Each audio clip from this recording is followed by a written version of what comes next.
कि ये हम आर्टिकल 112 हम जापानीज में बोल रहे हैं? हैं? कुछ भी तुम लोग कमेंट करते रहते हो, इंग्लिश में बताओ।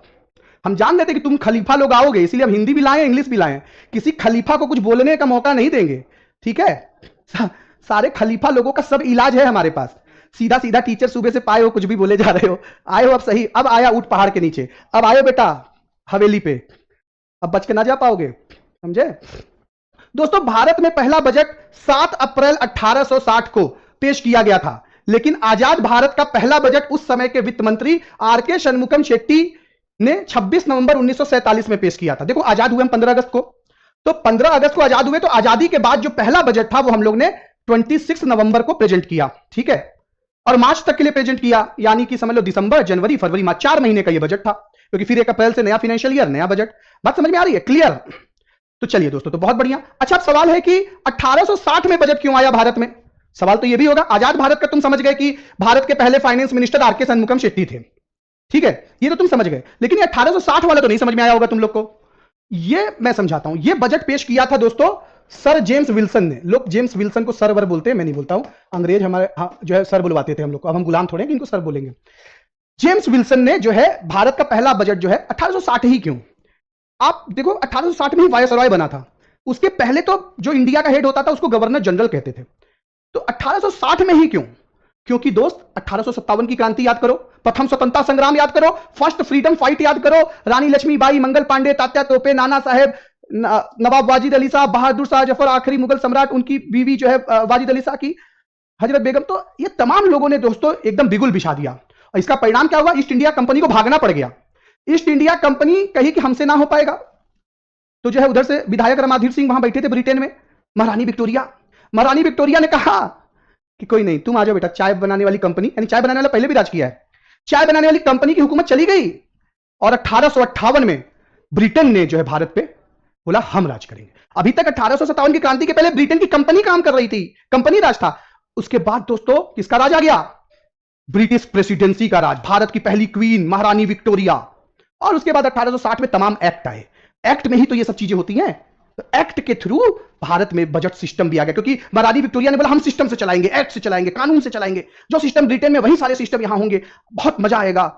तो उन्होंने कहा, तो वहां से दोस्तों जो है ये बजट सिस्टम आया। तो पहला बजट, अच्छा इसको हम लोग फाइनेंस मिनिस्टर तो कह नहीं सकते, तो इनको जो है फाइनेंस मेंबर कहा जाता था। भाई ब्रिटिश हुकूमत में, ब्रिटिश इंडिया प्रेसिडेंसी में इनको फाइनेंस मेंबर कहा जाता था, फाइनेंस मिनिस्टर नहीं कहा जाता था, क्योंकि ये कोई चुनाव लड़के तो जीते नहीं है कि इनको मिनिस्टर कहा जाएगा, तो इन्हें फाइनेंस मेंबर कहा जाता था। बात समझ में आ रही है?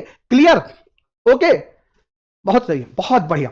अब दोस्तों जो है 26 नवंबर की हमारे जिंदगी में और भी जो है उपलब्धियां हैं। 26 नवंबर को 1949 में 2 साल 11 महीने 18 दिन में भारत का संविधान भी बनकर तैयार हुआ था, इसलिए 26 नवंबर को हम लोग जो है कॉन्स्टिट्यूशन डे भी मनाते हैं। 26 नवंबर को वर्गीस कुरियन साहब का बर्थडे होता है, अमूल कंपनी के संस्थापक। वर्गीस कुरियन साहब को ऑपरेशन फ्लड का फादर कहा जाता है, मिल्क मैन ऑफ इंडिया कहा जाता है, इनका बर्थडे होता है। इस दिन हम लोग नेशनल मिल्क डे मनाते हैं। श्वेत क्रांति का जनक, व्हाइट रिवॉल्यूशन का फादर। अभी बैंक में क्वेश्चन पूछा कि बताइए कि दुग्ध जो डेयरी प्रोसेसिंग में आज हम दुनिया में नंबर 1 बने हैं, तो वो कौन सा ऑपरेशन था जो वर्गीस कुरियन ने चलाया था? तो वो था दोस्तों श्वेत क्रांति। ने ऑपरेशन का नाम क्या था? रिवॉल्यूशन तो मान लो ठीक है, श्वेत क्रांति था, व्हाइट रिवॉल्यूशन था, उस ऑपरेशन का क्या नाम था? तो बिल्कुल यहां पे सही जवाब दे रहे हैं अंकित गिहारा, बिल्कुल सही जवाब दे रहे हैं, बिल्कुल सही जवाब दे रहे हैं अंकित। क्या बोल रहे हैं? ये अमूल के फाउंडर थे, नेशनल डेयरी डेवलपमेंट बोर्ड के हेड थे, ठीक है, लेकिन इन्होंने बोला ऑपरेशन फ्लड। बिल्कुल। अच्छा, ऑपरेशन फ्लड सोच के लोग जो है कि बार बार सोच लिए, उसको ठीक ही नहीं किए। उसमें लिखा था कि दुग्ध क्रांति से संबंधित कौन सा है? Operation flood, operation Dost, operation iron sword, operation Ajay, operation Kaveri, operation Devi Shakti, operation Vande Bharat. अब उसमें भाई साहब कंफ्यूज हो गए लोग, सोचे फ्लड तो कहीं बाढ़ बाढ़ आया होगा, उसका कोई ऑपरेशन होगा। तो ऑपरेशन फ्लड जो है श्वेत क्रांति यानी डेयरी, आज हम दुनिया में नंबर 1 पे। अमूल कंपनी अमेरिका यूरोप पहुंच गई। अभी एक क्वेश्चन आया बैंक में कि अमूल कंपनी को कौन सी रेटिंग दी गई? दुनिया की सबसे नंबर 1 वो डेयरी ब्रांड था, फूड ब्रांड भी बन गया, तो AAA++ जो है शायद इसको रेटिंग दी गई थी ना। ये क्वेश्चन आ गया था एग्जाम में। तो आप सोचिए, यहां से भी क्वेश्चन आते हैं। ओके, चलिए अब दोस्तों आप सुनते होंगे अक्सर कि इंटरिम शब्द का क्या मतलब है। इंटरिम यानी अंतरिम शब्द का क्या मतलब है? तो आप कई बार सोचते होंगे कि एक कभी कभी कोई कंपनी का हेड होता है, इंटरिम कोई हेड बन जाता है। इंटरिम का मतलब क्या होता है? अल्पकालीन, टेम्पोररी। अल्पकालीन यानी कि दोस्तों टेम्पोररी। कि भाई जब तक मुख्य नहीं आ जाता तब तक तुम बैठ लो। तो इंटरिम शब्द का प्रयोग पहली बार बजट में कब किया गया था? आर.के. शनमुगम शेट्टी के द्वारा, क्योंकि भाई ये पूरे साल का पूर्ण बजट तो था नहीं, ये तो 4 महीने का बजट था जो आजादी का पहला बजट था, तो उन्होंने इसके लिए इंटरिम शब्द का प्रयोग किया था। तब से इसका प्रयोग किया जाने लगा छोटी अवधि के बजट के लिए। Okay, clear? जैसे आप देखो, जब चुनाव का साल होता है तो इंटरिम बजट ही बोला जाता है, क्योंकि चुनाव के साल में जो है कि मई में रिजल्ट आता है। 23 जुलाई को अभी बजट आया था, वो इंटरिम ही बजट था, क्योंकि वो पूरे 12 महीने का बजट नहीं था, 23 जुलाई को आया था, इसलिए वहां इंटरिम शब्द होता है, वो पूर्णकालीन 12 महीने का बजट नहीं था। ठीक है, ओके, क्लियर? चलिए, बहुत बढ़िया। भारत में सबसे अधिक बार बजट किसने पेश किया था दोस्तों? तो भारत में सबसे अधिक बार बजट जो पेश किया था वो वित्त मंत्री मुरारजी देसाई ने किया था। किसने किया था? मुरारजी देसाई ने किया था। मुरारजी देसाई एकमात्र ऐसे व्यक्ति हैं जिनको भारत का भी भारत रत्न मिला है, पाकिस्तान का भी निशान पाकिस्तान मिला है। कालीन 12 महीने का बजट नहीं था। ठीक है, ओके, क्लियर? चलिए, बहुत बढ़िया। भारत में सबसे अधिक बार बजट किसने पेश किया था दोस्तों? तो भारत में सबसे अधिक बार बजट जो पेश किया था वो वित्त मंत्री मुरारजी देसाई ने किया था। किसने किया था? मुरारजी देसाई ने किया था। मुरारजी देसाई एकमात्र ऐसे व्यक्ति हैं जिनको भारत का भी भारत रत्न मिला है, पाकिस्तान का भी निशान पाकिस्तान मिला है। दोनों देशों के हाईएस्ट सिविलियन ऑनर हैं, सर्वोच्च नागरिक पुरस्कार है। मुरारजी देसाई भारत के पहले गैर कांग्रेसी प्राइम मिनिस्टर है। अभी कंगना रनावत वाली मूवी देखी होगी तुमने, इमरजेंसी वाली।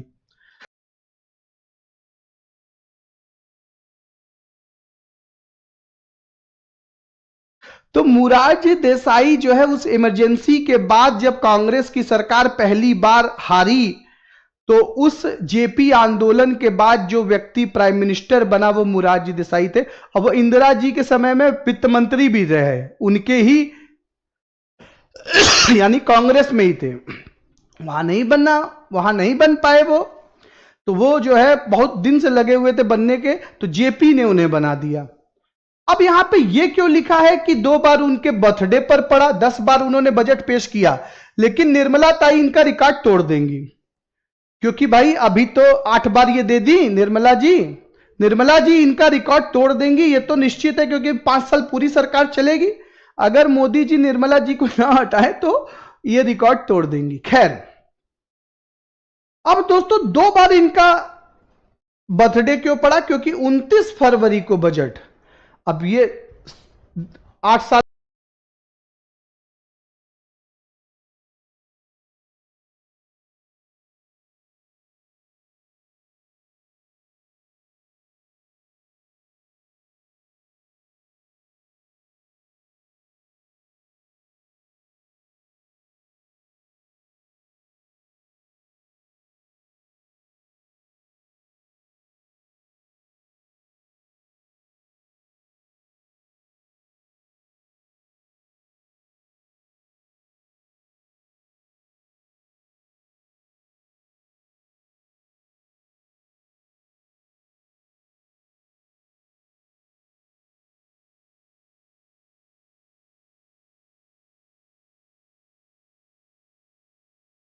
निर्मला जी इनका रिकॉर्ड तोड़ देंगी, ये तो निश्चित है, क्योंकि 5 साल पूरी सरकार चलेगी।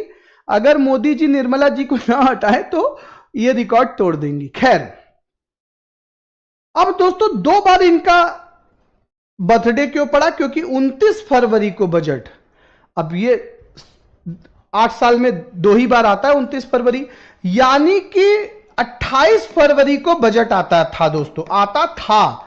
अब तो तुम देख रहे हो कि 1 फरवरी को आने लगा ना, तो फरवरी के लास्ट डे बजट आता था। अगर 28 है तो 28, 29 है तो 29। तो दोस्तों ये क्वेश्चन अब यहां पे बार बार पूछा जा रहा है कि कब से ये 1 फरवरी हुआ। ये 28 फरवरी से 1 फरवरी कब हुआ? कब से फर्स्ट डे मनाने लगे? तो यूपी का इलेक्शन था, तो उस समय बदला था इन्होंने कि जल्दी से हमें चुनाव का फायदा हो जाए। जैसे दिल्ली के इलेक्शन के जस्ट पहले 12 लाख तक का इनकम टैक्स में छूट दे दिया, किसान क्रेडिट कार्ड 5 लाख की लिमिट कर दी, एमएसएमई का वर्गीकरण बदल दिया, एमएसएमई के लोन की लिमिट जो है 10 करोड़ कर दी। तमाम ऐसी चीजें की इन्होंने। इंश्योरेंस में एफडीआई 100% कर दी इस बजट में, तमाम ऐसी चीजें की। तो ये चुनाव में फायदा लेने के लिए इन्होंने 1 फरवरी को कर दिया। यानी 2017 में दोस्तों 2 क्रांतिकारी चीजें हुई थी। एक तो क्रांतिकारी चीज कि 1 फरवरी को बजट आने लगा। पहला तो ये हुआ, ये क्वेश्चन आप लोग नोट कर लो, ये क्वेश्चन आपके एग्जाम में आता है, इसलिए मैं इंपॉर्टेंट टॉपिक लेके आया हूं। ऐसा नहीं कि डेमो 1 में तुम लोग को जो है कि कुछ भी ऐसे ही, इन्हीं कहानियों से क्वेश्चन बन देंगे तुम्हारे एग्जाम के। बजट के इतिहास से क्वेश्चन आता है। अगर बैंकिंग के इतिहास से आता तो मैं बैंकिंग का इतिहास पढ़ाता आज, लेकिन मैं वही चीज पढ़ाता हूं जहां से क्वेश्चन आता है। मैं ये नहीं कि पहला चैप्टर से शुरू करूं ना, जो सबसे इंपॉर्टेंट है बच्चे के लिए उन टॉपिक्स को स्पेशली पहले पढ़ाया जाए ताकि बच्चे को कुछ फायदा भी हो ना। तो ये बजट के इतिहास से क्वेश्चन, 1 फरवरी को कब बजट जो है कि होना शुरू हुआ, तो नोट कर लो बच्चों 2017 में। 2017 को दूसरी क्रांतिकारी चीज क्या हुई है, आप लोग यहां पे लिखे, आप लोग यहां पे लिखे, ठीक है, बात समझ में आ रही है, क्लियर। तो दोस्तों जो है यहां पर 11 बजे बजट आने लगा। एक एक क्वेश्चन यहां से और बनता है कि पहले तो 5 बजे आता था शाम को बजट, यानी पहले लोग शाम को 5 बजे वित्त मंत्री खड़ी होती थे और जो स्पीच देते थे, बजट की बातें बताते थे। यह टाइम कब चेंज हुआ और क्यों चेंज हुआ, यह भी आप समझिए। दोस्तों आपको पता है कि हम ब्रिटेन के कॉलोनीज थे, यानी ब्रिटेन के गुलाम देश थे, और ब्रिटेन से हम लोग जो है 5.5 घंटे आगे चलते हैं। यह आपको पता होगा, ग्रीनविच मीन टाइम जो लंदन में है, वहां से हम लोग 5.5 घंटे आगे चलते हैं। बात समझ में आ रही है, ओके। अब जब 5.5 घंटे हम आगे चलते हैं, तो दोस्तों हम ब्रिटेन को क्योंकि फॉलो करते थे, तो ब्रिटेन वाले 11 बजे सुनाते थे। ब्रिटेन वाले 11 बजे ये बजट सुनाते थे। अब जब ये 11 बजे बजट सुनाते थे दोस्तों, तो जब ये अपना सुना लेते थे तो पता चलता था कि भाई इंडिया को इतना पैसा मिला। 51 देशों में इनकी हुकूमत थी। अब इंडिया को इतना पैसा मिला, अब उस हिसाब से फिर वहां का फॉलो करके, उनका अनुसरण करके, उनके बाद ही हम सुना सकते थे। तो हम शाम को 5 बजे तक वेट करते थे। और मजे की बात यह है कि आजादी के बाद भी यह प्रक्रिया चलती रही। 1860 से 1947 तक चलती तो कोई बात नहीं, यह गुलाबी की मानसिकता चलती रही सन 2000 तक। फिर अटल जी के दिमाग में आया कि यार ये हम 5 बजे क्यों कर रहे हैं, ये इसको कोई बदलने की कोई अभी तक सोचा ही नहीं। तो अटल जी ने कहा हम इस गुलामी की मानसिकता को तोड़ेंगे, हम बजट सुबह 11 बजे पेश करेंगे, क्योंकि हम सोवरेन कंट्री हैं, हम संप्रभु हैं, हम किसी के फॉलोवर नहीं हैं। जैसे अभी जो है अगर देखो वहां पे ऑस्ट्रेलिया न्यूजीलैंड में तो अभी भी प्रधानमंत्री ही होता है, राष्ट्रपति जो है नहीं होता है। वहां पे महारानी विक्टोरिया के नाम का सिक्का चलता था, महारानी, वहां राष्ट्रपति की जगह महारानी विक्टोरिया थी, अब तो मान लो किंग चार्ल्स हो गए उनके बेटे। तो दोस्तों जो है कि यहां पर यह पूछा जाता है आपके एग्जाम में कि 5 बजे की जगह 11 बजे सुबह पहली बार बजट कब पेश किया गया, तो अटल बिहारी वाजपेयी जी की सरकार यानी बीजेपी की पहली सरकार में सन 2001 में प्रधानमंत्री के अंडर में एक वित्त मंत्री थे यशवंत सिन्हा जी। यशवंत सिन्हा जी ने दोस्तों जो है 2001 में बजट को सुबह 11 बजे किया। उसके बाद दोस्तों एक वित्त मंत्री पीवी नरसिम्हा राव ने बनाया 1991 में डॉक्टर मनमोहन सिंह जी को, जो कि आरबीआई के गवर्नर थे। तो डॉक्टर मनमोहन सिंह जी ने न्यू इंडस्ट्रियल पॉलिसी और न्यू इकोनॉमिक पॉलिसी लेके आए, नई आर्थिक नीति और नई औद्योगिक नीति लेकर के आए दोस्तों। और यह भी एग्जाम में आता है कि नई आर्थिक नीति और नई औद्योगिक नीति जो है वो कब आई थी। ठीक है, बात समझ में आ रही है, क्लियर है। चलिए बहुत बढ़िया, शानदार, जिंदाबाद, जबरदस्त, बहुत अच्छे।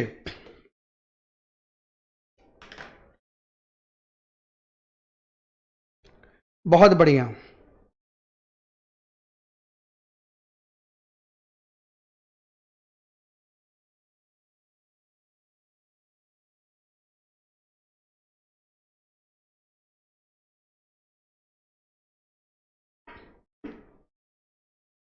ठीक है, बात समझ में आ रही है?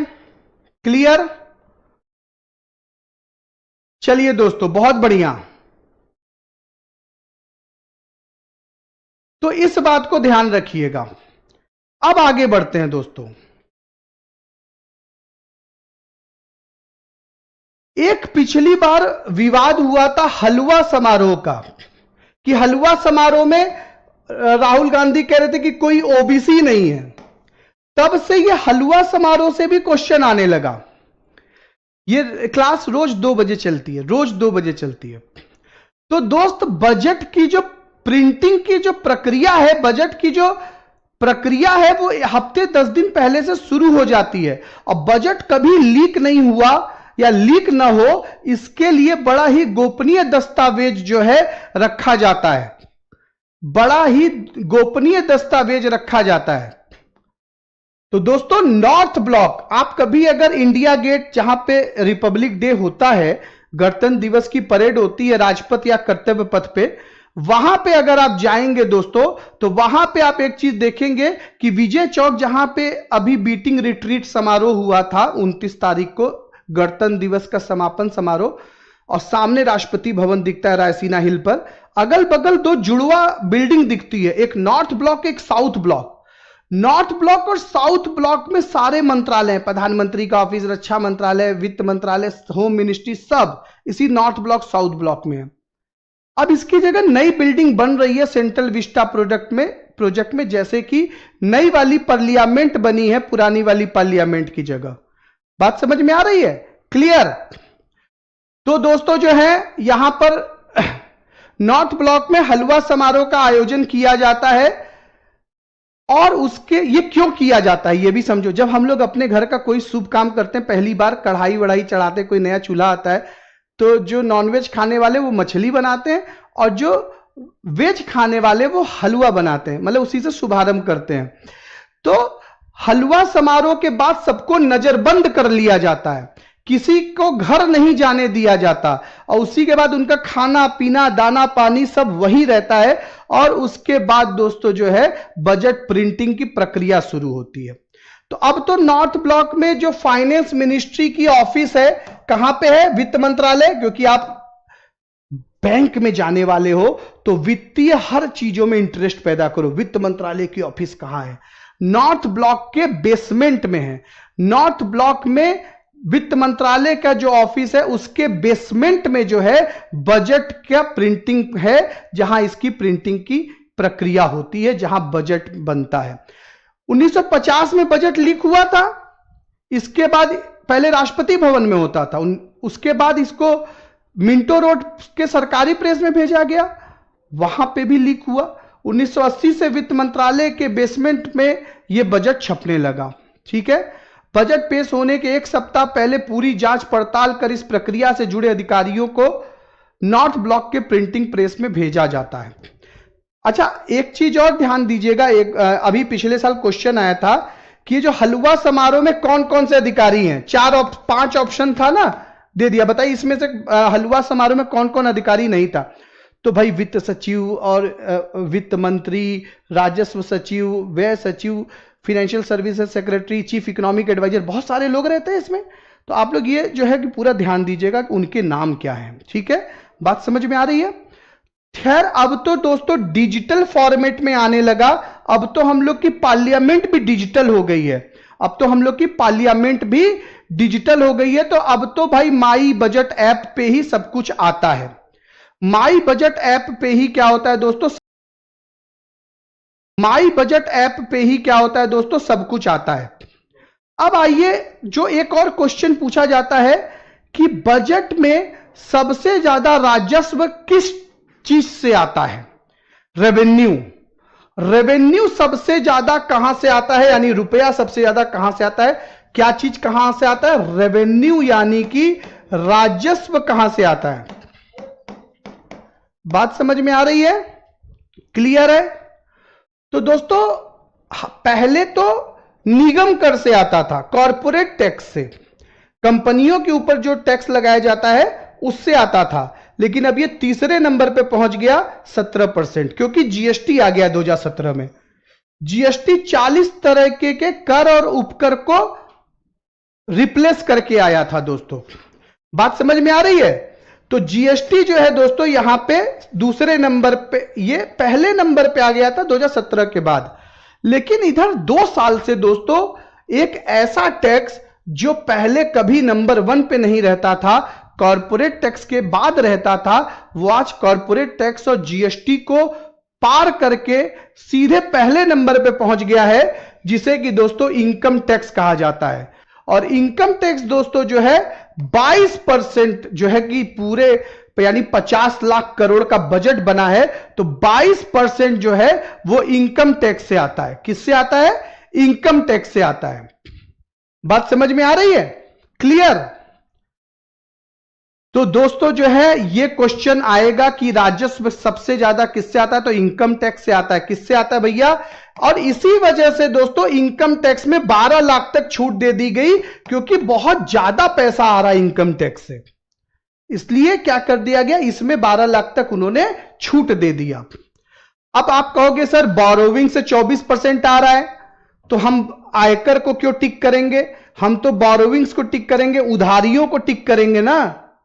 लेकिन भाई उधारी तुम वर्ल्ड बैंक से लोन ले रहे हो, आईएमएफ से लोन ले रहे हो, एशियन डेवलपमेंट बैंक से लोन ले रहे हो, ये थोड़ी तुम्हारा राजस्व है। राजस्व तो राजा द्वारा वसूला गया धन, जो कमाई है टैक्स से होती है। तो दोस्तों उधार तो दूसरे का है, वापस करना है। तो दोस्तों जो है सबसे ज्यादा राजस्व किस चीज से आता है? इनकम टैक्स से आता है। सबसे ज्यादा राजस्व कहां से आता है? इनकम टैक्स आता है। ये भी लिख लो, लिख लो, ये क्वेश्चन आएगा एग्जाम में, क्या कि सबसे ज्यादा राजस्व किस टैक्स से आता है या किस चीज से आता है, तो आपको टिक करना है आयकर, इनकम टैक्स। ठीक है, बात समझ में आ रही है? लिख लिया। सबसे ज्यादा जा कहां रहा है, तो यहां पे देख लो, सबसे ज्यादा जो है वो राज्यों को उनके टैक्स का हिस्सा देने में जाता है। अब यह पूछा जाता है कि राज्यों को, जैसे कि केंद्र जो टैक्स वसूलती है वो राज्यों को देती है ना, वो किस के रिकमेंडेशन पर देती है? तो ये याद रखिएगा कि वित्त आयोग के रिकमेंडेशन पर देती है। अभी आपके आईबीपीएस आरआरबी में यह क्वेश्चन आया था कि राजस्व का बंटवारा कौन करता है केंद्र और राज्य के बीच में, तो लोग टिक करके क्या आ गए थे मालूम है? GST council. अरे जीएसटी काउंसिल जीएसटी का बंटवारा करती है, वो तो पहले से डिसाइड है, 50-50, 50% सीजीएसटी, 50% एसजीएसटी। जब तुम्हारा 5% जीएसटी कटता है डोसा खाने में, तो लिखा होता है उसमें 2.5% सीजीएसटी, 2.5% एसजीएसटी। ये जो केंद्र सरकार वसूलती है आयकर या कॉर्पोरेट टैक्स या जो भी टैक्स वसूलती है, वो राज्यों को, उसके राज्य को हिस्सा देती है। वो कौन डिसाइड करता है? Finance commission. जैसे अभी 15th फिनेंस कमीशन चल रहा है 2021 से 2025 तक, जिसके हेड है एनके सिंह। अभी 16th फिनेंस कमीशन बन गया है अरविंद पनगड़िया की अध्यक्षता में, जो 2026 से 2031 तक है, 2026 से 2031 तक है। ठीक है, अरविंद पनगड़िया उसके हेड है। अब वो बताएंगे कि कितना मिलना चाहिए। बात समझ में आ रही है? जैसे 15वां वित्त आयोग कह रहा है कि राज्यों को 41% मिलना चाहिए, 14वां वित्त आयोग कह रहा था कि 42% मिलना चाहिए। तो अभी तो 15वां वित्त आयोग की ही रिकमेंडेशन मानी जाएगी। जब जो है 16वां वित्त आयोग अपना देगा रिपोर्ट, अब तो वो 2026 से लागू होगा, 2026 से 31 तक। ठीक है, क्लियर है? ये भी क्वेश्चन बहुत इंपॉर्टेंट है। ओके, क्योंकि अभी तक ब्याज पेमेंट सबसे ज्यादा किया जाता था, लेकिन अब स्टेट को सबसे ज्यादा दिया जा रहा है। तो यहां भी एक चेंज है, यहां भी क्या है? एक चेंज है, बहुत बढ़िया। ठीक है, मोटिवेशनल वीडियो 2.0, तुम अपना नाम डीमोटिवेशनल क्यों नहीं रख लेते?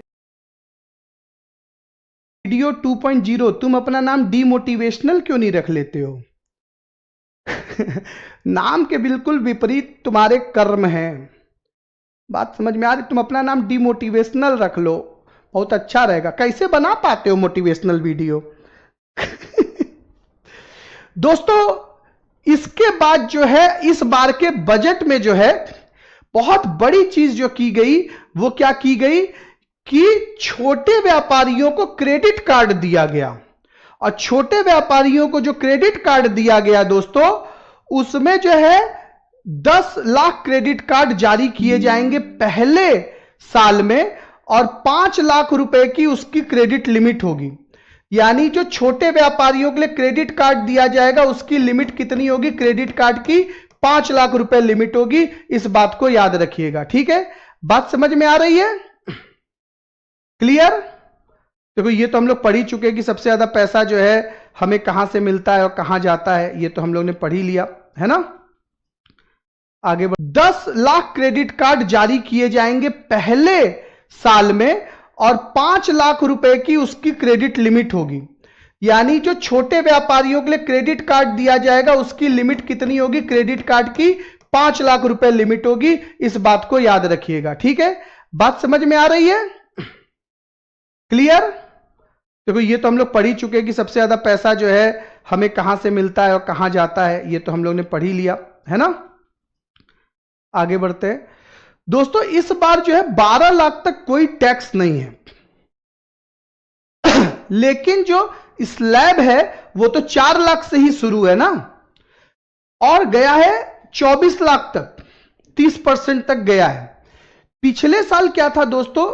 इसमें पिछले साल इसमें जो है 15 लाख तक ही था। 15 लाख पे 30% था। 15 लाख से ऊपर की इनकम पे 30% का टैक्स लगता था। इस बार ये स्लैब जो है 24 लाख तक चला गया है, यानी 24 लाख के ऊपर 30% चला गया है। अब इसको याद करने की विधि क्या है, तरीका क्या है, बहुत अच्छे से मैं बताता हूं, सुनो। याद करने की विधि क्या है, तरीका क्या है, बहुत अच्छे से मैं बताता हूं, सुनो। यहां 4 बढ़ रहा है, 4, 8, 12, 16, 20, 24, और यहां 5 बढ़ रहा है, 5, 10, 15, 20, 25, 30। बस इतना आसान है याद करना इसको, ठीक है? यानी 0 से 4 तक तो 0 है, बस उसके बाद 4 से 8। अच्छा अब ये तो ठीक है, यहां 4 बढ़ा रहे हैं, यहां 5 बढ़ा रहे हैं। सर और कोई ट्रिक बताइए? तो एक ट्रिक और याद कर लो, ये स्लैब पूछ सकता है क्योंकि स्लैब चेंज हुआ है ना, पूछ सकता है। एक स्लैब और जो है कि यहां पे देखो 4 से 8 के बीच में 5 आता है। 4 से 8 के बीच में देखो 5 आ रहा है, तो 5 हो गया। 8 से 12 के बीच में 10 आ रहा है। 12 से 16 के बीच में 15 आ रहा है। 16 से 20 में 20 आ रहा है। बस यहां पे इन दोनों पे ये वाला ट्रिक नहीं लगेगा, बस याद कर लो। तो 3 तरीका है इस स्लैब को याद करने का। ये नया स्लैब याद कर लेना, ये आपके एग्जाम के लिए बहुत इंपॉर्टेंट है।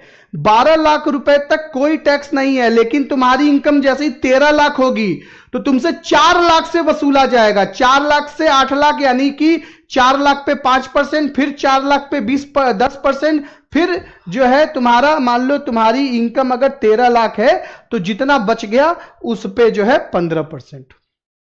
ऐसे बात समझ में आ रही है? बहुत बढ़िया। अब दोस्तों जो है सबसे बड़ी जो न्यूज है कि इंश्योरेंस में जो विदेशी प्रत्यक्ष निवेश की सीमा है वो 74% से बढ़ा के 100% कर दी गई। यानी कि फॉरेन डायरेक्ट इन्वेस्टमेंट, विदेशी प्रत्यक्ष निवेश की सीमा 100% करने से क्या होगा कि कोई भी कंपनी जो है, विदेशी कंपनी अकेले यहां पे आके काम कर सकेगी, अकेले आके काम कर सकेगी। अभी तक नहीं कर सकती थी। अभी देखो पीएनबी मेटलाइफ एक देशी एक विदेशी, आईसीसी लुम्बार्ड, आईसीसी प्रूडेंशियल एक देशी एक विदेशी, बजाज एलियांज एक देशी एक विदेशी। बात समझ में आ रही है? HDFC standard life, Tata AIG एक देशी एक विदेशी। 100% करने से क्या होगा कि विदेशी कंपनी अकेले इंश्योरेंस कंपनी यहां पे खोल पाएगी। ठीक है, बात समझ में आ रही है दोस्तों? एमएसएमई का वर्गीकरण भी चेंज हुआ है। बात समझ में आ रही है दोस्तों? एमएसएमई का वर्गीकरण भी चेंज हुआ है। एमएसएमई का वर्गीकरण भी चेंज हुआ है। कल कौन सा टॉपिक पढ़ना चाहते हो पहले यह बताओ? कल कौन सा टॉपिक पढ़ना चाहते हो? कल मैं क्षेत्रीय ग्रामीण बैंक का इतिहास पढ़ा दूं? क्योंकि ये तो इसके आगे का जो है या जो है कि कल ये बजट का जो है कि क्या ही करा दूं, जो करंट बजट आया है या आर्थिक सर्वेक्षण, करंट बजट या आर्थिक सर्वेक्षण का जो इस साल का है, ये इस साल वाला पढ़ाऊं या फिर जो है क्षेत्रीय ग्रामीण बैंक का इतिहास पढ़ा दूं? बताइए क्या पढ़ाया जाए, बताइए। इस साल के बजट में बहुत सारी चीजें हुई हैं, उसके ऊपर मैंने 2 वीडियो ऑलरेडी बनाया हुआ है, तो आप लोग जो है दोस्तों जो है उन दोनों वीडियो को भी देख सकते हैं। अभी 2 ही 3 दिन पहले तो मैंने लिया है, 1 फरवरी को एक वीडियो और 2 फरवरी को एक वीडियो, ठीक है। तो इसके आगे उसी में ये सब चीजें मैंने डिटेल में समझाई भी हैं, तो वो 2 क्लासेस देख लेना। कल मैं क्षेत्रीय ग्रामीण बैंक का पढ़ा देता हूं, कल मैं क्षेत्रीय ग्रामीण बैंक का इतिहास पढ़ा देता हूं, ठीक रहेगा? क्लियर है? क्यों?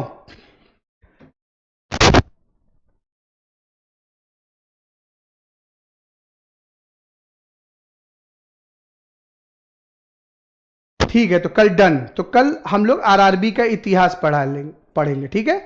चलिए आज के लिए इतना ही रखते हैं। थैंक यू सो मच, शुक्रिया, धन्यवाद। चौपाल बैच में इनरोल कर लेना, क्योंकि जो है ये डिस्काउंट जो है ये केवल डेमो तक ही रहेगा, ये बात मैं आप लोग को बार बार बता रहा हूं, ठीक है। Bye bye, take care.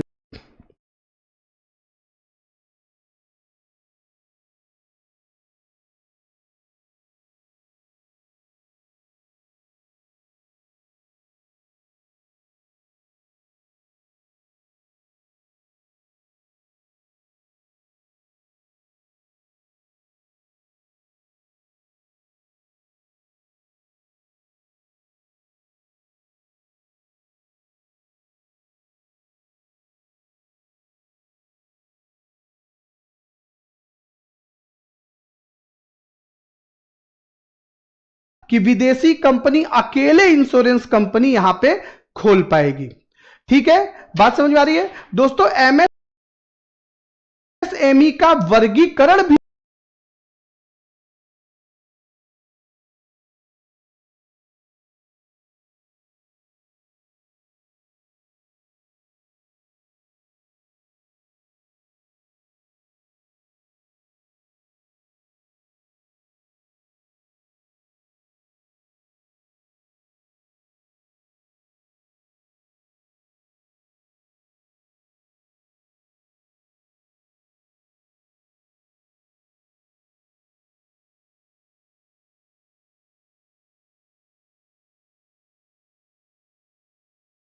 भी मेट लाइफ एक देसी एक विदेशी, आईसीसी लुम्बार्ड, आईसीसी पुडेंशियल एक देसी एक विदेशी, बजाज एलियांज एक देसी एक विदेशी।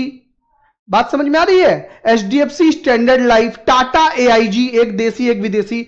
100% कर दोस्तों एमएसएमई का वही, बात समझ में आ रही है? HDFC standard life, Tata AIG एक देसी एक विदेशी।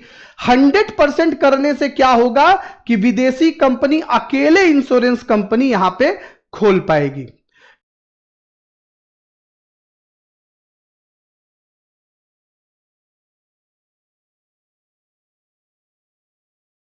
ठीक है, बात समझ में आ रही है दोस्तों? एमएसएमई का वर्गीकरण भी चेंज हुआ है, एमएसएमई का वर्गीकरण भी चेंज हुआ है। कल कौन सा टॉपिक पढ़ना चाहते हो पहले ये बताओ, कल कौन सा टॉपिक पढ़ना चाहते हो? कल मैं क्षेत्रीय ग्रामीण बैंक का इतिहास पढ़ा दूं?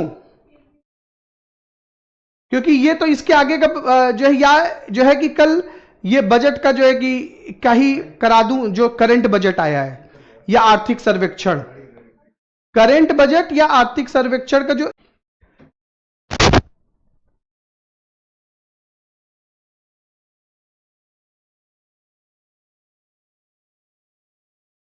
ठीक है, तो कल डन। तो कल हम लोग आरआरबी का इतिहास पढ़ेंगे, ठीक है। चलिए आज के लिए इतना ही रखते हैं। थैंक यू सो मच, शुक्रिया, धन्यवाद। चौपाल बैच में इनरोल कर लेना, क्योंकि जो है ये डिस्काउंट जो है